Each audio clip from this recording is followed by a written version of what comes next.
All right. Hey, everyone. My name is Aman. I'm a product manager here at Arize. It is my pleasure to moderate this panel. It should be an interesting one. So this panel is actually going to be around scale. So we have a number of speakers here. I'll let them introduce themselves that have scaled AI and sort of ML and AI initiatives at their companies to over 1 million users. So I'm joined here by Heen at DoorDash, James at Wayfair, and Swapna from Salesforce. So I'll let you introduce yourselves, and then we'll kind of kick it off. So Swapna, would you like to go first? Good afternoon, everyone. My name is Swapna Kasula. I'm very excited to be here, part of this tech panel. As a principal engineer at Salesforce, I'm currently leading the GenAI projects, primarily focusing on addressing the various challenges that are in the GenAI space and leading the GenAI projects. So looking forward to share the insights and engaging in this fruitful discussion with my fellow panelists and all of you. Thank you for having me. Hi, I'm James Emerson. Okay. I'm James Emerson. I lead data and ML platforms at Wayfair. Yeah. Hello. All right. Hi, everyone. My name is Heen Liu, and I led the ML platform team at DoorDash. I was there for 4 years, so it's been a fun journey of building the platform from the ground up. So, Awesome. Cool. And I'm sure we're going to get some more specific stories and sort of battle stories along the way of how scaling AI has gone. So I want to kick things off just sort of setting the stage a little bit here. So obviously, as we all know, this has been a crazy landmark year in AI, right? Going from predictive models at scales to now investing in generative models. There's just been a ton of, kind of refocusing in new areas from a lot of large enterprises. So I think what would, maybe what's on our audience's mind is really, what are some of the learnings along the way when it comes to figuring out what it looks like to start with experimenting with generative AI initiatives at your organizations. So what are some of the learnings from, going from, early bets or experiments that you guys may have made? What can we maybe take away from some of those early bets that you made? So James, maybe I can kick off with you. What does Wayfair think about when you're thinking about an early experiment in generative? Yeah, I mean, we've found that it's important to start evaluation quite early.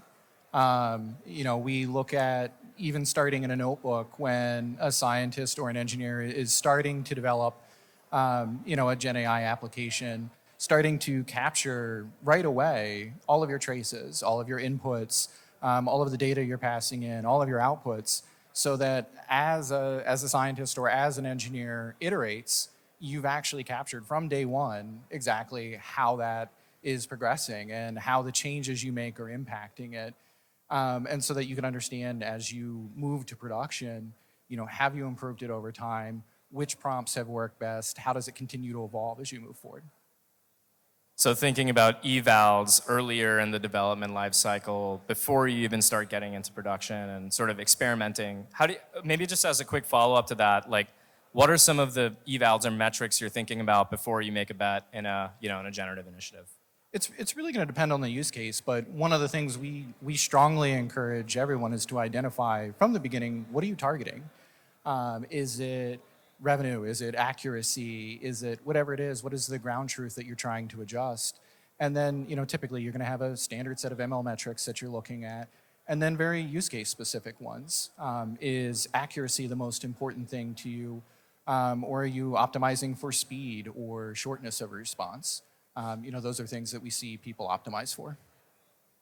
Got it. Okay, so trading off between speed to a first demo versus, or do you mean speed in terms of latency in this case, or how do you think about that? It's both. Sometimes it's speed to a POC or something that you can kind of demo and show off and prove that it works. In some cases, latency is the most important thing, and you may be willing to trade some accuracy in order to have a faster responding model. Swapna, does this kind of match your thinking, or how does Salesforce think about, making investments in generative when it comes to millions of users potentially using the products that you're putting out there, Salesforce? Yeah, Yeah, I think that's a good question. So at Salesforce, we employ robust strategies for testing and then GenAI models, especially considering the scale and the diverse multi-tenant user base that we have. I would say the first and foremost, the prioritize on the high quality and the diverse data sets that actually help to use and make sure that our training and then evaluation pipelines represents the user base, customer base, and then valid scenario. And with respect to the model training, I would say starting from we use a large scale, pre-trained, followed by the fine-tuned model, which is trained on the domain specific and to improve the model performance. But in terms of like rolling out these strategies, we have actually taken an approach in multiple stages. So starting from, we initially roll out to the staging environment for all model rollout and then test the performance there. And then we move on for the A/B testing, where we evaluate the models and then compare against the baselines. And then finally, we'll move to the canary deployment approach, where we roll out the models iteratively to the deploy to the smaller scale base, monitor the performance, and gather an early feedback before we rolling out to the full scale deployment. And then after the production deployment, it's like in similar lines to any other leaders, like we continuously monitor them monitor them applications, evaluate the metrics, and then to see how they are actually perform, if there are any anomalies, and then detect the drifts with respect to the outputs or the data. And the more important thing which I would like to insist here is about have our platform to have a mechanism for the feedback in loop. So the feedback mechanism which will help to ensure, collect the feedback that help to assess the quality and relevance of the output. And it will also be leveraged to improve the models iteratively. Awesome. And then, yeah, and I feel like I gotta ask DoorDash here, like, how do you guys think about, when it comes to, like, what maybe even be if you're able to be, if you can be specific of like an initiative that we're thinking of, okay, is this one going to pan out when you're making a bet on something like a generative model or Gen AI related, yeah. I just gonna add, like, the initial use case for us is, I mean, it's pretty boring, but it's very impactful, is the customer support. It helped reduce, to provide a good customer support experience. I think the thing that the team did well was to have human in the loop at the beginning, right? To make sure whatever we're responding to the customer is actually appropriate. And then gradually to become more and more automatic. But another use case that's quite interesting at DoorDash is, it's public, but it's about building voice ordering system. And I thought that was pretty interesting leverage of Gen AI to build such a product that's going to have a pretty significant impact on the business. But it has very strict requirements in terms of accuracy and latency. So it's been an ongoing progress. So yeah. Sorry, that last one, could you tell us a little bit more about like what, I don't know if I the use case itself? Yeah, essentially, like, apparently there's a large segment of DoorDash users actually pick up the phone and order food, right? And traditionally, it's been somebody at the other end actually, take the call and write down what's been ordered. But using LLM and everything to automate the entire flow is what the goal of that project was or is. It's still in progress. There's some beta testing, but it has a lot of interesting requirements, like I mentioned, latency and accuracy. So that's really interesting. So that's like creating almost like a new revenue channel in a way, right? So it's Absolutely. like expanding on, if you're one of our restaurants, we'll capture the transcription of what a user wants to order. Yes. And is that like a multimodal model or what is that? Is it, Yeah, essentially going from voice to text and do some back-end processing, and now from text to voice. And you got to do that under, less than 2 seconds. So. Wow. Okay. So some pretty amazing like applications there. Probably super complex from trying to experiment with that even in the early stages with evals. So I think maybe what would you guys say is what does it look like to eval a model like that? Like what do you think about when you're in the early stages, you've got this first demo out. This is an interesting one. I won't put you on the spot with this exact one. You can use a different example here. But what do you think about when it comes to measuring success of an early experiment? How do you kind of make that go, no-go decision for some of the folks here that are trying to figure out, we have a demo, it looks good. How do you know if we should go and push to production? Is it just like, okay, just go launch it and see what happens? Is it a specific internal benchmark? Or does it depend on the use case? Like, how do you guys think about when someone comes to you on your team and says, look, I have a demo that works pretty well, let's go to production? Yeah, I mean, at a high level, I think it follows a pretty standard, product development process. There's no big surprises there. There's a lot of internal milestones in terms of demos, rolling out to a small set of partners, did a lot of testings, and there's a lot of trial and error at the same time, to be frank, right? At the beginning, this is like started about a year ago. So teams were trying to do prompt stuffing and do RAG-based, and then now doing other stuff. So that's been an interesting journey of at the same time, the LLMs have been evolving a lot too in the last couple of years in terms of latencies, in terms of cost as well. So it's a lot of baby steps along the way, and just testing out with small sets of partners or merchants and go from there. James, any more to add there? Yeah, I think we've done some similar work in the customer service space, and our evolution has very much been, start with human in the loop, and as our testings progressed, the way that we looked at it is we started by passing the answer to the agent, the customer service agent, rather than directly to the customer. And the way we got feedback on that is if they passed it directly onto the customer, it was success. And if they had to modify it in any way, that was a failure. And we needed to continue to iterate that model based on that, and really look at a few different things. Was the answer incorrect? Was it inconsistent with our brand? Because risk is something we pay very close attention to with anything that goes out in front of customers. And we look at it kind of across those two angles, is how are we managing to our risk, and was the answer correct or not?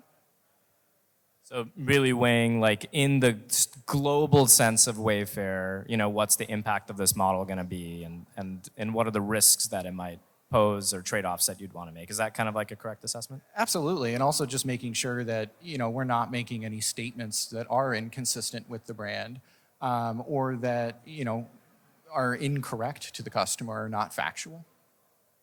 Got it. Awesome. Swapna, anything more you wanted to add on that one, or? I think I would like to add on to the same thing in similar process, like the feedback is the one which is actually playing a vital role in most of these use cases, whether it could be an implicit feedback or the explicit feedback. What I mean by that is it could be like thumbs up or thumbs down for an explicit feedback, or an implicit feedback could be a user acceptance, ignorance, or user could have just simply modified the output. But capturing that and assess the evaluation of these output would help to know like where do we stand and how our models and then prompts are like actually behaving. That will help us to give us a direction where we are at, and then how we can actually take it and roll it out to the further steps. So feedback being like ultimately the important part of the decision making. Okay, let's pivot the discussion from experiment and development to production a little bit and scale. And thinking about specifically infrastructure. So I think there were some subtle notes that if you've dropped around latency, around speed of development. What does it look like when what are some of the infrastructure challenges that your team may have faced when it comes to scaling either Gen AI or even maybe how that relates or is different to classical ML models? What are some like learnings from this new breed of AI that is sort of your teams are pushing for and trying to launch? What are some infrastructure challenges along the way? You want to drop us off? All right, I'll start with, I guess, the boring, the classical AI or ML that we call it. But that still is bringing in the most of the bacon for the company. The typical ML use case we have is about like recommendations, ads. So latencies, requirements, reliabilities are very, very key. So the challenges is about keeping up with the growth and maintaining a system. At the same time, like ML platform need to evolve into a model where it's scalable as well. It's hard to have a centralized ML platform that keep supporting a lot of teams within the company. So that's on the classical side. I think Gen AI in recent time, it has been a lot of teams in the company are exploring different models for different use cases. So as an infrastructure team, we want to enable high velocity and such. The key thing that we found that a lot of teams would like to have is the ability to have it's now becoming a big topic, which is called LLM router that you might have heard about. Is that gives the teams the ability to try out different things quickly rather than having them go and write different APIs and such. So that's something that the infrastructure team is trying to enable that. You guys have like an internal LLM router. Your platform team owns like this router app? Yeah, we're looking at both vendor solutions and open source solutions. Interesting. James, anything else when it comes to Wayfair? I'm sure that you're a global organization. There must be challenges around scaling generative AI across that. Yeah, I'd say you can never have enough GPUs, and you can't get enough of them, whether that's for training or inference. That has constantly been a challenge for us. I would say, kind of as you mentioned with routing, just because you use a third-party LLM provider doesn't mean you don't have infrastructure challenges around it. You have to think about what if they're not available, or what if they suddenly start responding slowly? Do you have another provider that you've built in that you can reach out to continue serving responses even if the accuracy may not be as high? And then internally, on a more traditional model, if you have to fetch additional data and it's not necessarily being supplied as context, how do you build that into the latency budget for your application from the beginning? So thinking about the trade-off between like accuracy and latency and when it comes to scale there? Like which model to pick, basically?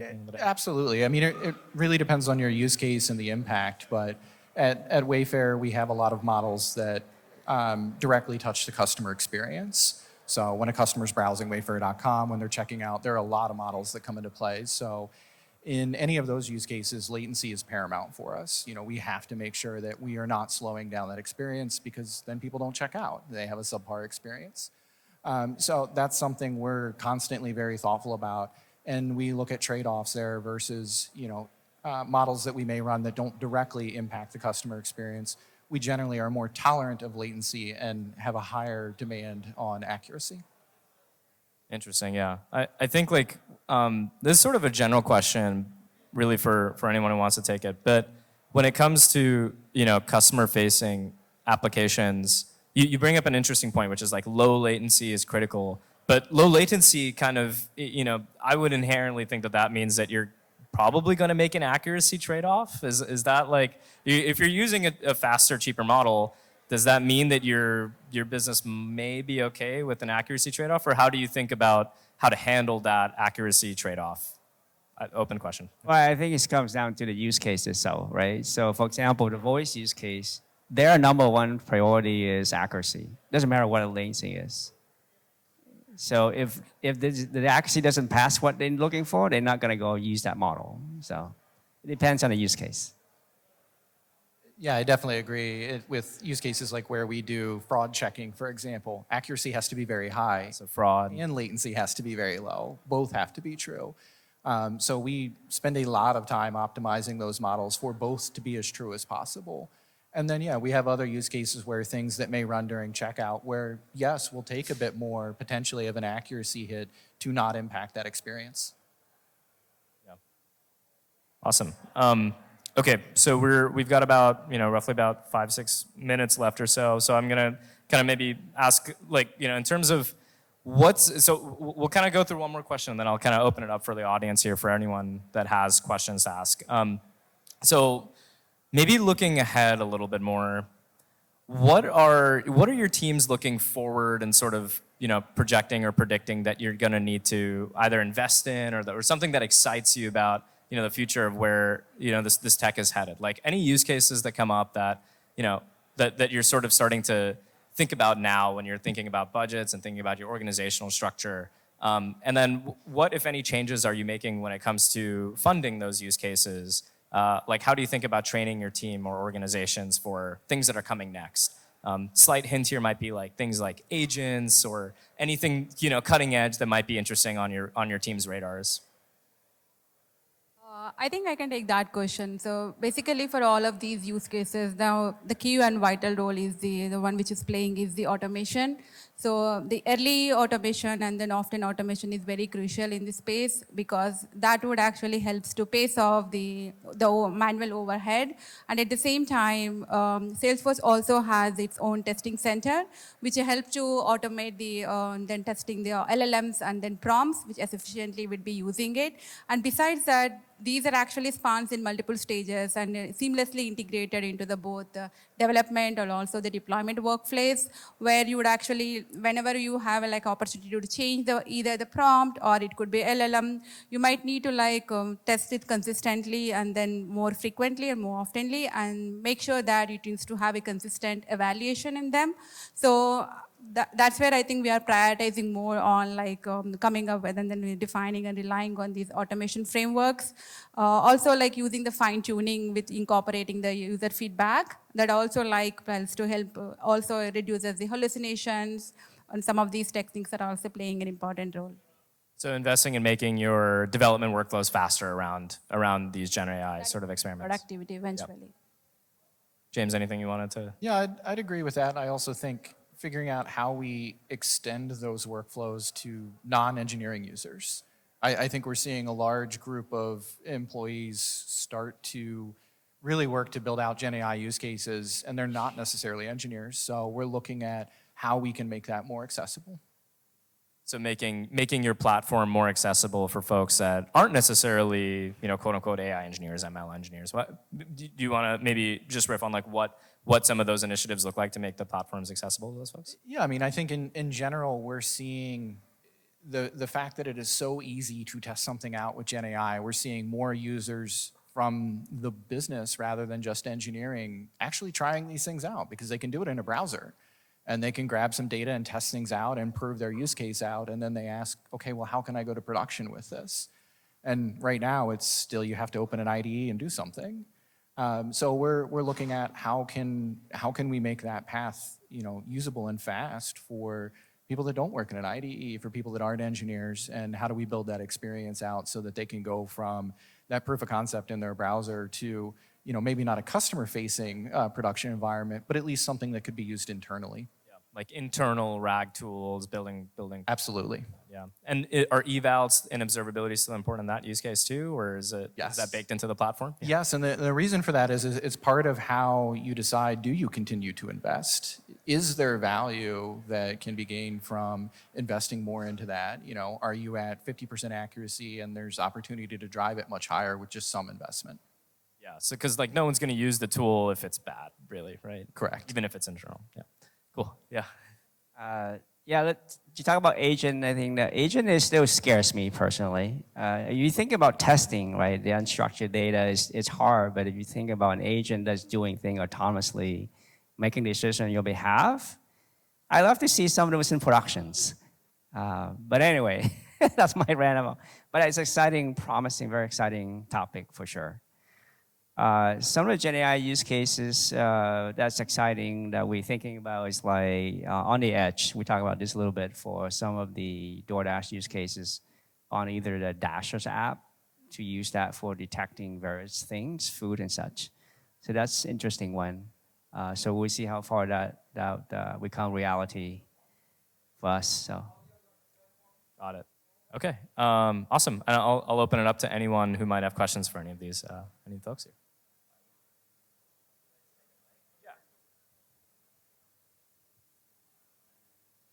Hi, thank you. So this question is largely motivated by one of the talks earlier today from Vibhu from MindsDB. He gave a talk about scaling, and it was largely focused around when you're building up an MVP for that first 10% of the work, you just want to avoid paralysis by analysis. You want to build quick. You want to hack it together. And I'm curious from your guys' perspective, since we're talking about scaling up MVPs, what sort of decisions do people make in that early hacking stage that might prove difficult to deal with when it comes to scaling a product? Have there been any situations where someone gave you an MVP and there was just too much to pick apart or too tangled, things that caused headaches, pain points, things that you wish they might have done differently in the early hacking stage? Yeah, I can start on that. I would say one of the things that we see most often isn't a challenge with the model, it's a challenge with the data. And it's one of the reasons we encourage people to start with evaluation tooling early, because it helps you understand which data you have is actually important. Scientists love to load a model up with features. It doesn't always mean you need all of them or that all of them are beneficial. But if you look at what often takes the longest to get a model to production, it's getting all of the data you need in a format needed for production. So that's where we tend to invest a lot of time is, okay, how do we help you slim that down to something realistic so that we can get you to production faster?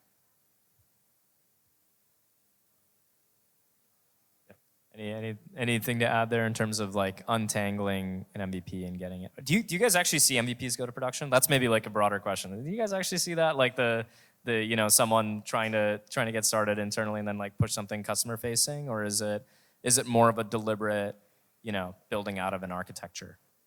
Well, definitely plus one on the evaluation if you're actually going to build a product around it. So that's a very important one.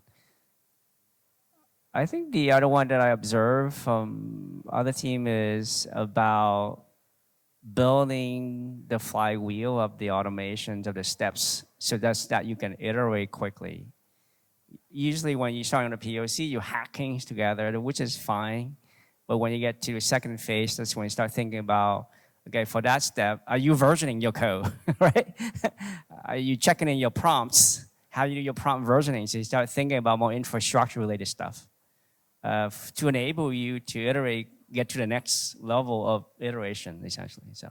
I can add even from Arize's standpoint, so the co-pilot team does that as well, like where you start really early, you prove it works, and then you try and get it out, and it's like, oh man, all of the steps along the way, you actually need to add some structure to how you develop the prompt, how you develop the router, how you develop the skills and the functions, and each of those you want to kind of measure each change before you push it, right? Yeah. I would say that's actually a good question, but I would say that we haven't come across that situation yet, because the way that we have an efficient, the scalable infrastructure, and then the AI foundation tool that we actually have built in, which are actually then very streamlined, starting from development to the experimentation, to the A/B testing, to the productionizing. So at each stage, we ensure how we are evaluating and then developing. So, and especially, we haven't come across yet, especially the scaling concerns, but we also have like some scenarios where we would have to choose the decision of like compromising the balance between the accuracy and then the latency in choosing example versus GPT 3.5 versus GPT 4 or the Azure models and the Omni models. So those are the scenarios we came across to balance between the accuracy and the latency, but not of any of the scalable issues.